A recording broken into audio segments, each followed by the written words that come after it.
നമസ്കാരം. ശതകോടീശ്വരൻ ഇലോൺ മസ്കിന്റെ സ്പേസ് എക്സിന്റെ ഉടമസ്ഥതയിലുള്ള സാറ്റലൈറ്റ് ഇന്റർനെറ്റ് സേവനമായ സ്റ്റാർലിങ്കിന് ഈ മാസം ആദ്യം കേന്ദ്ര സർക്കാരിൽ നിന്ന് അനുമതി ലഭിച്ചതായ റിപ്പോർട്ടുകൾ വന്നിരുന്നു. ലോകമെമ്പാടുമുള്ള 100-ലധികം രാജ്യങ്ങളിലും പ്രദേശങ്ങളിലും ലഭ്യമായ സ്റ്റാർലിങ്ക് ലോകത്തിലെ നഗരങ്ങളിലും വിദൂര പ്രദേശങ്ങളിലും കുറഞ്ഞ ലേറ്റൻസിയോടെ അതിവേഗ ഇന്റർനെറ്റ് എത്തിക്കാനാണ് ലക്ഷ്യമിടുന്നത്. ഇന്ത്യയിലെ നിയന്ത്രണ തടസ്സങ്ങൾ സ്റ്റാർലിങ്ക് നീക്കിയതോടെ ഉപഗ്രഹ ഇന്റർനെറ്റ് സേവനത്തിനായി ഉപയോക്താക്കൾ എത്രമാത്രം ചിലവഴിക്കേണ്ടി വരുമെന്നതാണ്. പ്ലാനും ഭൂമിശാസ്ത്രപരമായ സ്ഥാനവും അനുസരിച്ച് ഇന്ത്യക്കാർ പ്രതിമാസം 3000 മുതൽ 7000 രൂപ വരെ നൽകേണ്ടി വരുമെന്നാണ് ചില റിപ്പോർട്ടുകൾ സൂചിപ്പിക്കുന്നത്.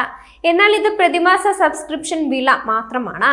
പ്രതിമാസ ഫീസിനു പുറമെ ഉപയോക്താക്കൾ ഒരു വൈഫൈ റൂട്ടറും ഒരു സാറ്റലൈറ്റ് ഡിഷും ഉൾപ്പെടുന്ന സ്റ്റാർലിങ്ക് കിറ്റും വാങ്ങേണ്ടി വരുമെന്ന് ഇന്ത്യൻ എക്സ്പ്രസ് റിപ്പോർട്ട് ചെയ്യുന്നുണ്ട്.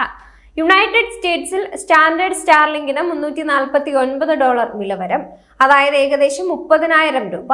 അതേസമയം യാത്രയ്ക്കിടെ ഇന്റർനെറ്റ് ആക്സസ് ചെയ്യാൻ നിങ്ങളെ അനുവദിക്കുന്ന സ്റ്റാർലിങ്ക് മിനി കിറ്റിന് $599 അല്ലെങ്കിൽ ഏകദേശം 43,000 രൂപ വില വരും. ഈ കിറ്റുകൾക്ക് ഇന്ത്യയിലും സമാനമായ വില ഉണ്ടാകുമെന്നാണ് പ്രതീക്ഷിക്കുന്നത്. സ്റ്റാൻഡേർഡ് സ്റ്റാർലിങ്ക് പ്ലാനുകൾ സാധാരണയായി പ്രതിമാസം $120 ആരംഭിക്കുമ്പോൾ സ്റ്റാർലിങ്ക് മിനി 2 ഓപ്ഷനുകൾ മാത്രമേ വാഗ്ദാനം ചെയ്യുന്നുള്ളൂ. 50 GB ഡാറ്റയുള്ള $120, അതായത് ഏകദേശം 10,300 രൂപ പ്ലാനും പ്രതിമാസം $165, അതായത് ഏകദേശം 14,100 രൂപ വിലയുള്ള അൺലിമിറ്റഡ് ഡാറ്റ പ്ലാനും. എങ്കിലും നിങ്ങൾക്ക് സ്റ്റാർലിങ്ക് ഉപയോഗിക്കാൻ താല്പര്യമുണ്ടെങ്കിൽ ഹാർഡ്വെയറിന് $2,500, അതായത് ഏകദേശം 2,14,000 രൂപ നൽകിയാൽ മതി.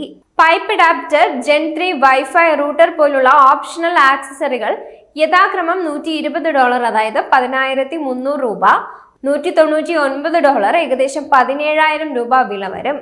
കേന്ദ്ര സർക്കാർ ഒരു ലേറ്റൻസി ഓഫ് ഇന്റർനെറ്റ് സ്റ്റാർലിങ്കിന് നൽകിയതായി ഈ മാസം ആദ്യം PTI റിപ്പോർട്ട് ചെയ്തിരുന്നു. ഇത് സ്പേസ് എക്സിന്റെ ഉടമസ്ഥതയിലുള്ള കമ്പനിക്ക് രാജ്യത്ത് സാറ്റലൈറ്റ് കമ്മ്യൂണിക്കേഷൻ സേവനങ്ങൾ നൽകുന്നതിനുള്ള വഴിയൊരുക്കിയിട്ടുണ്ട്. എങ്കിലും സ്റ്റാർലിങ്ക് ഇന്ത്യയിലുടനീളം സേവനങ്ങൾ ആരംഭിക്കുന്നതിന് മുമ്പ് അതിന് Indian National Space Promotion and Authorisation സെന്ററിന്റെ അനുമതി ആവശ്യമാണ്. കൂടാതെ സർക്കാർ ഒരു സ്പെക്ട്രം അനുവദിക്കുകയും ചെയ്യണം. Telecom Regulatory Authority of India spectrum അനുവദിക്കുന്നതിനുള്ള ശുപാർശ തയ്യാറാക്കുന്നതിന്റെ അവസാന ഘട്ടത്തിലാണെന്നും റിപ്പോർട്ടുകൾ പറയുന്നുണ്ട്.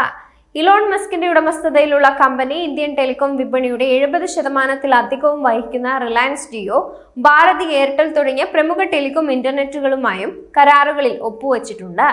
എന്നാൽ ഈ പങ്കാളിത്തങ്ങൾ ഇന്ത്യയിലെ സ്റ്റാർലിങ്കിന്റെ സേവനങ്ങളുടെ വിലയെയും ലഭ്യതയെയും എങ്ങനെ ബാധിക്കുമെന്ന് കണ്ടറിയേണ്ടതാണ്.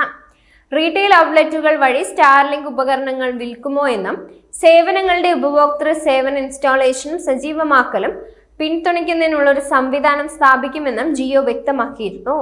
നിലവിൽ സ്റ്റാർലിങ്ക് ഇന്ത്യയിൽ എപ്പോൾ ലഭ്യമാകുമെന്ന് വ്യക്തമല്ല. പക്ഷേ ഈ വർഷം അവസാനമോ അടുത്ത വർഷമോ ടെലികോം ഓപ്പറേറ്റർമാർ വഴി സേവനം ലഭ്യമാക്കാനും സാധ്യതയുണ്ട്.